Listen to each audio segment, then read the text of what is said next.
viewers, this week we talk about if the United States is just increasing pressure on Venezuela for better negotiations, or are the war clouds looming large in South America? We next tell you whether there's a real chance of peace in the ongoing Russia-Ukraine conflict. Is the world closest to a possible peace deal? We tell you why is it that American soldiers are dying in Syria and what is it that's going wrong. We then tell you what is the big weapon that is a major boost to India's combat power. This is Faultlines. I'm Gauri Dwivedi. Let's get cracking with the first story on the show.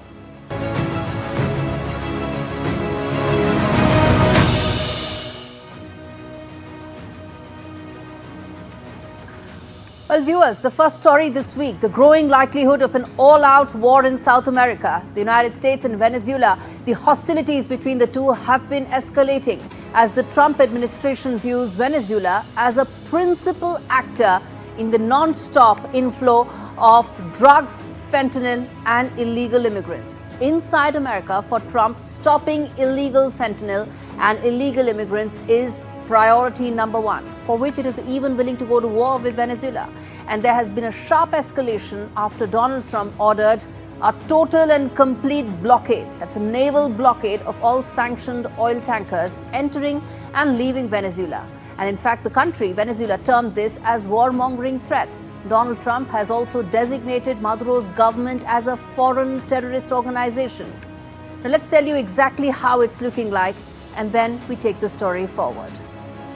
First up, now in terms of how this is looking like, is this really now edging closest to a war-like situation? US has seized oil tanker off the Venezuelan coast about on the 10th of December, and that is when there was a sharp escalation that has taken place in the conflict and in these hostilities. Maduro's government was engaged in drug smuggling and human trafficking. This is what the Donald Trump administration has quoted, saying this is why they need to act against Maduro government.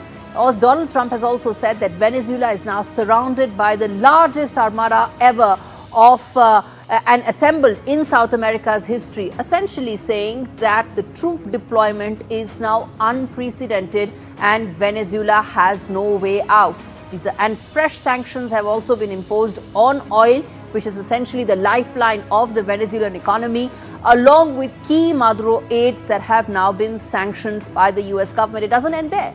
There have been more action that has been taken. Now, this rapid escalation has actually taken place since September, when multiple boats off Venezuela were attacked by American authorities because they felt that these are illegal immigrants or illegal drugs that are entering the US, which is why they were attacked. And the huge troop buildup that has now happened in that area also includes USS Gerald Ford, which is the world's largest aircraft carrier. So when Donald Trump says that this is the largest ever troop deployment, he actually means that, and he's willing to go to go even higher as the attacks on Venezuelan boats continue. And 90 people till now have been killed. Now let's get in a big voice to talk more about how this is really looking like. Glenn Carl, who's a former deputy at the National Intelligence Officer for Transnational Threats, joins us on the broadcast to talk more about how this is looking like. Mr. Carl, thanks much for speaking to me on Faultlines. Let me start by asking you, what do you make of the tensions that exist right now and how sharply they've escalated between the US and Venezuela in the last couple of weeks? Well, Maduro and Venezuela have been a problem state for the Venezuelans more than anybody, of course, for years. He's taken a vibrant democracy with a pretty successful economy 20 or 25 years ago and turned it into just a terrible place economically, socially, politically. So no one sensible really is a supporter of Maduro. However, Trump seems to have this bee in his bonnet that he is going to eliminate the regime, which is surprising, because Americans, perhaps more than others in recent years, should know that regime change is relatively easy. It's easy to break things, but that what comes after is almost impossible to. You don't build a society successfully, certainly once you've destroyed the government, and especially if you are an outsider. So it is surprising to me and to most people, but he has this objective, it seems, to change the government in Venezuela. Trump. All right. So we told our viewers about some of the comments that Donald Trump has made in the last 1 week or so. Do you see them as warmongering, or do you see this as a real possibility of escalating into a full-fledged military conflict? Well, I don't think that Maduro will go gently into that good night. So the likelihood of a military clash is certainly growing and high. I think it is easier to overthrow a government actually without using the military than by using one. From a number of reasons, which is not to say I'm suggesting that should happen or that it is easy. But I think there is a real chance of a clash. He has his loyalists, he has his Praetorian Guard, Maduro. So the chances are growing higher and higher. Yeah, certainly. It is a bit mysterious what it is Trump thinks that he will be accomplishing. Now, the drugs coming from Venezuela is real, fentanyl not, but other drugs. America has a broad drug problem, and that is true. I worked on that specific issue when I was still an official and partially responsible for counter-narcotics issues. So they do exploit territorial waters and the difficulty of interdicting smuggling. And to stop that is an objective and a good one. Not necessarily by using military force, which raises all sorts of issues. It is probably a war crime the way it's been done. But beyond the drug issue, and then an altruistic sympathy for the Venezuelan people, which is nice, but that shouldn't drive a policy necessarily. All right. It's a mystery as to what it is Trump thinks that he is really out to accomplish. But let's talk about de-escalation. How is it that de-escalation can happen? Because as things stand right now, it's extremely volatile.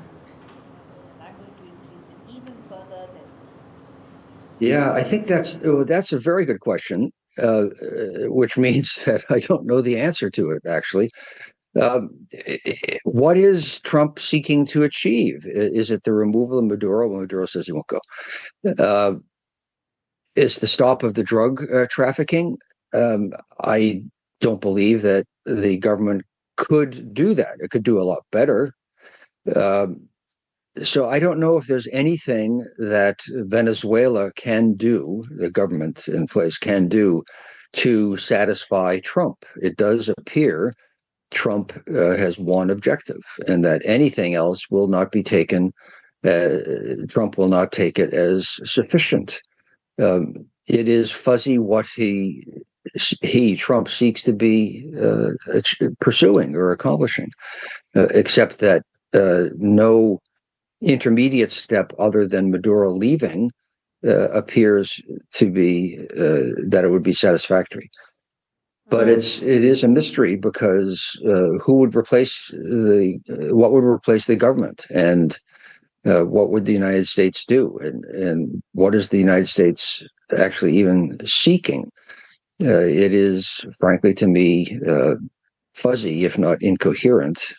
It seems to be Trump likes to appear strong, and Venezuela is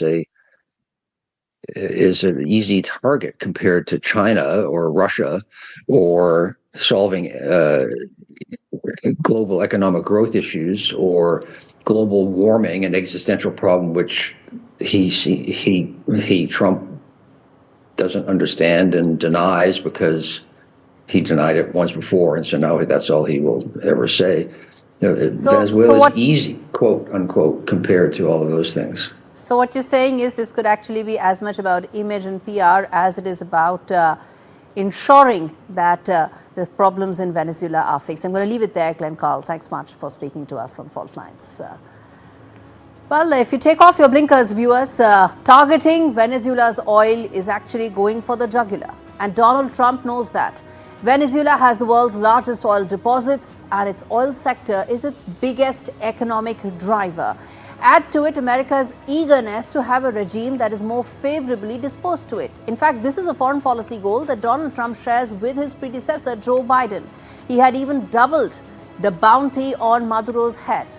But the question is, what more can Donald Trump do after a naval blockade?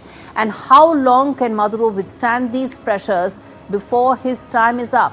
And lastly, is this as much about Donald Trump's image, PR, and zest to get the Nobel Peace Prize as it is about fixing Venezuela? Turning attention now to the other conflict that seems to be getting more and more entangled with each passing year. Yes, it's going to be 4 years in February 2026, viewers. The Russia-Ukraine war has been grinding on. President Putin has signaled no willingness to compromise on key demands in the conflict, throwing fresh uncertainty over international peace efforts. There have been multiple proposals that have been put forth. Putin is rejecting territorial concessions, insists Moscow's terms for ending the war remain unchanged, even as America and allied diplomats push for a negotiated settlement.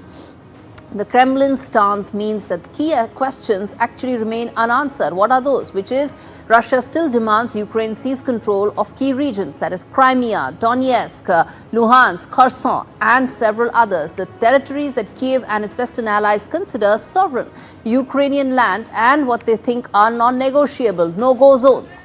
This comes amidst intense shuttle diplomacy, with the US envoys shuttling between Moscow, Kiev and European capitals in search of a deal before the end of the year. They were in Berlin and they are now going to be in Brussels as well to try and sort out maybe Russian frozen assets could really be the big deal clincher. But Putin's refusal to soften his position has stalled progress, even as Ukrainian President Zelensky explores alternative security guarantees Western leaders consider boosting support. Let's in fact tell you now in terms of more detailed updates as to how things stand, and then we get a big voice to talk more on this. First and foremost, now the major roadblocks that exist. Why is it that despite multiple offers, there have been 4 proposals that have been put forth, where things stand as far as the peace deal is concerned? Let's tell you why is it that roadblocks exist. First and foremost, key issues with regard to territory remain unresolved, which is that Russia says that I'm going to take almost all of Donbass and other regions. Ukraine has conceded, saying let's freeze the lines as they exist today, which means no more, no less. Still not good enough for Russia. Putin he wants comprehensive peace deal. He says there will be no ceasefire whatsoever. There was talk of a Christmas ceasefire. That isn't the case anymore, because Vladimir Putin feels the momentum is with him, and as things stand right now, Russia has an upper hand. They will not settle for anything that is piecemeal but more comprehensive. There are draft proposals that have been pushed forward by the US.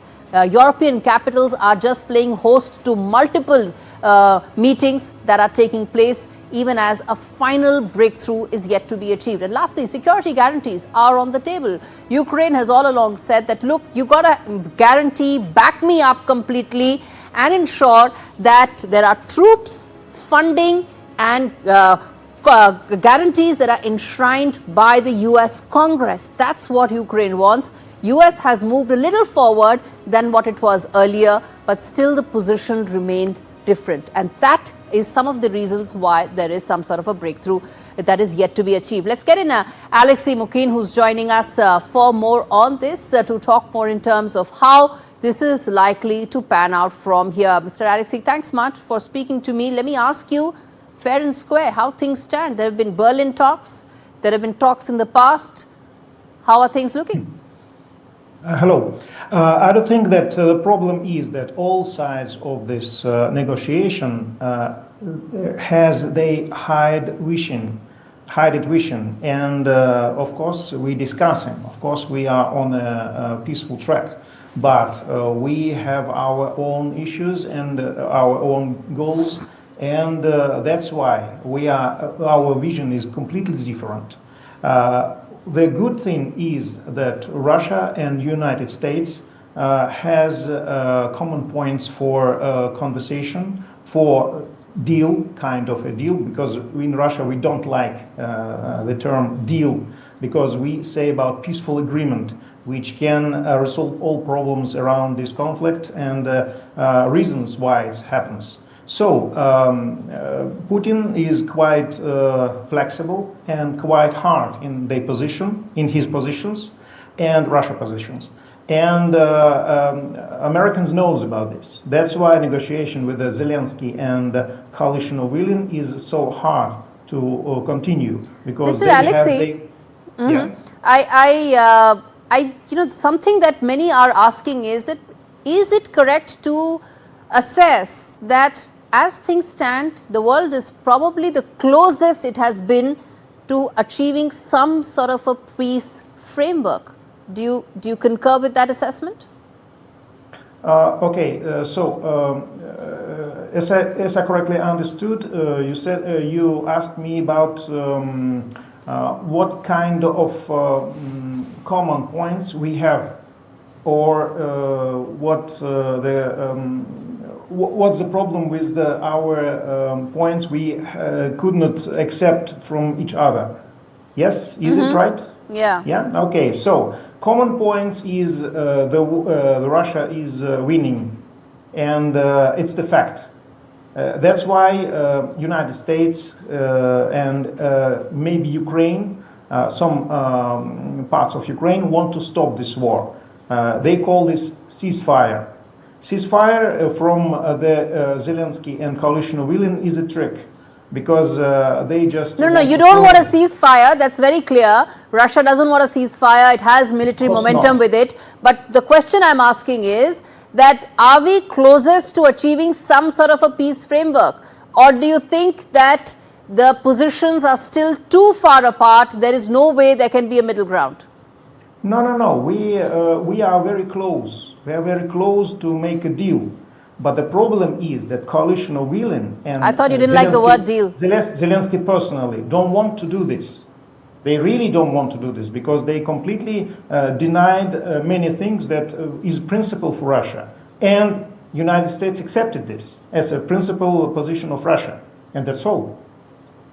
Because Zelensky and coalition of willing want to continue, not to stop, really. All of what they suggest is a trick. It's not truth. It's just a maneuver for continuing the conflict, because they hope to dig money. All right, you didn't like the word deal, sir, but deal is what is happening. There are deal making parallelly that are taking place between US and Russia on a bunch of things. You said critical minerals, rare earth deposits, energy, all of those are likely to be part of a broader peace framework, even as those teething issues still remain. I'm going to leave it there. Mr. Alexei Mushkin joining us live from Moscow. He's the Director General of Center for Political Information. And even as, viewers, the war grinds on, if you take off your blinkers, as things stand, critics warn that Moscow's uncompromising posture could prolong the conflict indefinitely, even as allies debate whether to escalate sanctions and military aid from here on. For Kiev, the war shows little signs of ending. Millions of lives, billions of international aid hang in the balance. Message from Kremlin is clear, no compromise, even as Vladimir Putin has actually upped the ante in terms of responding to Europe. He has actually called all European leaders as little pigs. Now, this kind of commentary indicates where the negotiations are likely to go from here on. Hardening of position from Kremlin. How far away is that peace deal? Remains to be seen. All right, on that note, slipping into a very short break, we come back on the other side, tell you more about the big bump up as far as Indian assault and combat capabilities are concerned, and also more about why is it that US troops are getting killed in Syria. Stay with us.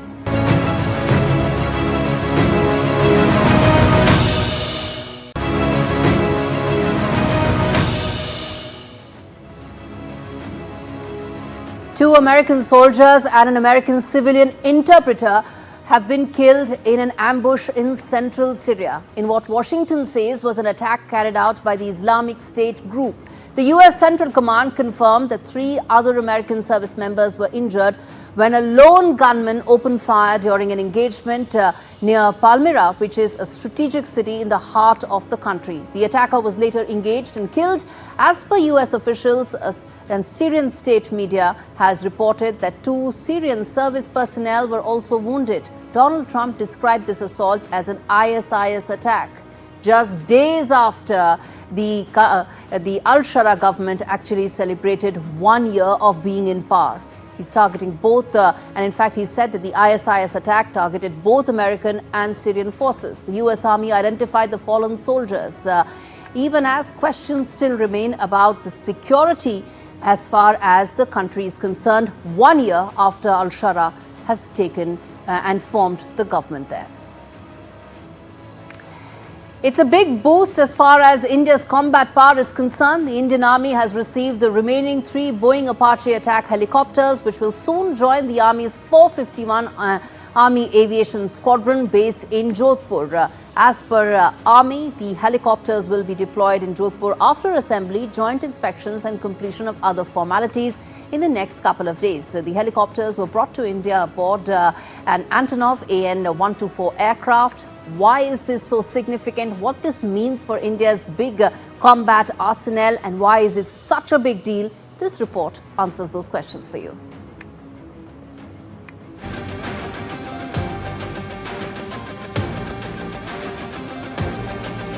A major milestone for India's defense readiness.